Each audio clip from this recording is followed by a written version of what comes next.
Olá, seja bem-vindo. Nesse vídeo, começamos a trabalhar com a otimização irrestrita e veremos o que é um extremo absoluto ou global e um extremo relativo ou local. Inicialmente, considere o gráfico azul que representa esta função.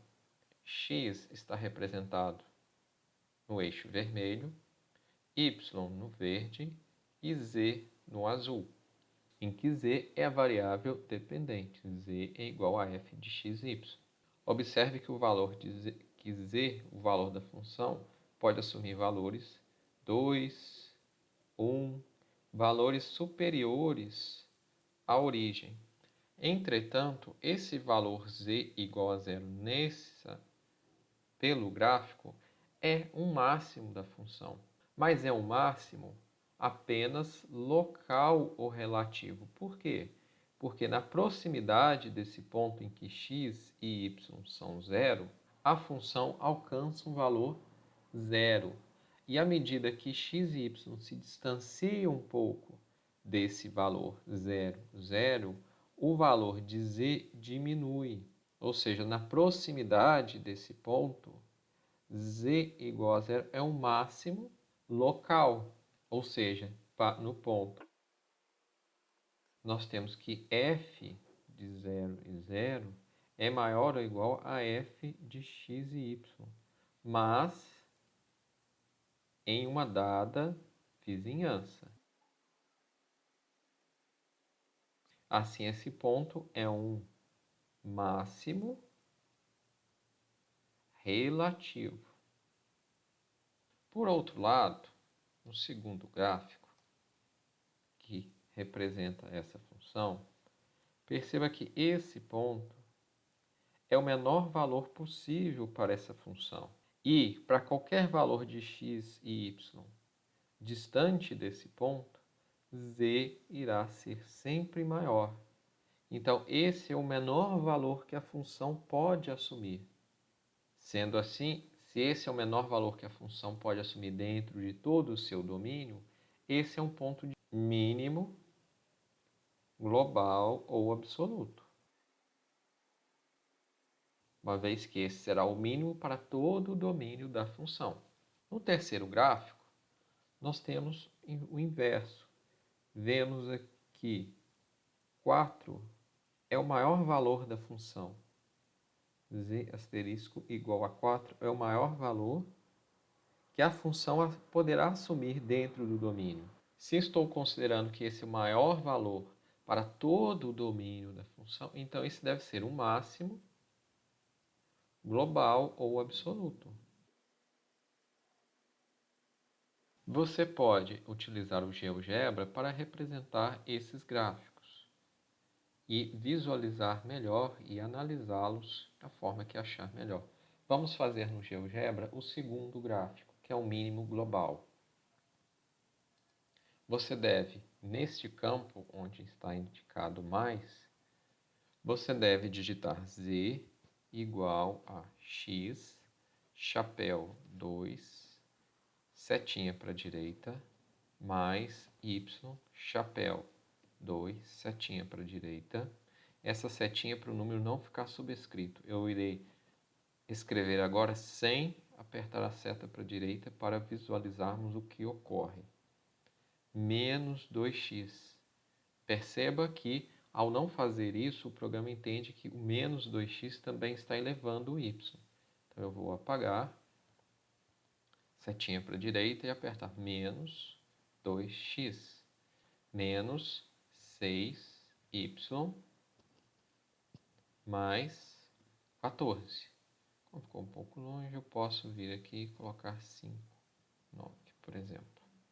Perceba que é interessante que à medida que você vai digitando sua equação, o gráfico vai tomando forma e se adaptando. No exemplo, nós usamos 14, Enter, 11, pronto. Agora você pode visualizar o gráfico e analisá-lo melhor. Você pode clicar e rotacionar para ter uma melhor visão. Perceba que nesse caso 1, para esse gráfico, parece ser o menor valor que z irá assumir. e olhando por cima você tem a relação, o ponto aproximado de x e y, que parece ser valor de x igual a 1 e y igual a 3. Então, o ponto crítico é x igual a 1 e y igual a 3, alcançando o menor valor, que é z igual a 1. Contudo, pode ser trabalhoso representar graficamente, principalmente sem a ajuda de um programa, para determinar se aquele ponto da função, ou se naquela proximidade a função alcança o valor máximo ou o valor mínimo. Contudo, podemos então encontrar a natureza de um ponto, se é um ponto máximo ou mínimo, e antes de tudo, como devemos encontrar um ponto extremo, sem representar graficamente. Temos um outro formato gráfico. Temos que esse gráfico representa a função y² menos x². Nesse gráfico, dependendo do eixo que você observa, por exemplo, se você observa o ponto 0, 0, você percebe que é um máximo se você considera a direção x. X temos aqui. Então, esse seria o valor máximo, quando se considera o plano x e z. Quando se considera o plano y e z, você percebe que o valor 0, 0 é, na realidade, o mínimo. Próximo à origem do gráfico, 0, 0, ponto, existe o formato de uma cela. Portanto, esse ponto 0, 0 é chamado ponto cela. O ponto 0, 0 é o ponto crítico da função. Podemos representar aqui no GeoGebra aquele gráfico z igual a y chapéu 2 espaço menos x chapéu 2.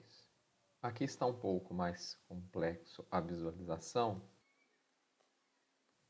em que nós temos verde é o eixo y, vermelho é o eixo x e em azul o eixo z. Quando analisarmos então apenas o plano y, perceba que você tem esse formato do gráfico. E o ponto 0, 0 é então um ponto de mínimo. Se rodarmos o gráfico e agora analisarmos apenas o plano x e z, perceba que o ponto 0, 0 é um ponto de máximo. Dependendo do plano e da direção que se analisa, esse ponto cela é um ponto de máximo ou um ponto de mínimo. Isso caracteriza aquele ponto extremo como ponto cela. Vamos praticar um exercício. Veremos como podemos determinar um ponto como 1 e 3 se a função desse ponto alcança um valor máximo ou um valor mínimo sem a ajuda de um gráfico. Considere a função f de x e y igual a 4 mais x menos 1 ao quadrado mais y menos 3 ao quadrado. O que ocorrerá se substituirmos esse ponto na função? Temos 4 mais, como x é igual a 1, 1 menos 1 ao quadrado mais y, que é igual a 3, menos 3 ao quadrado. 3, 0 e 0, igual a 4.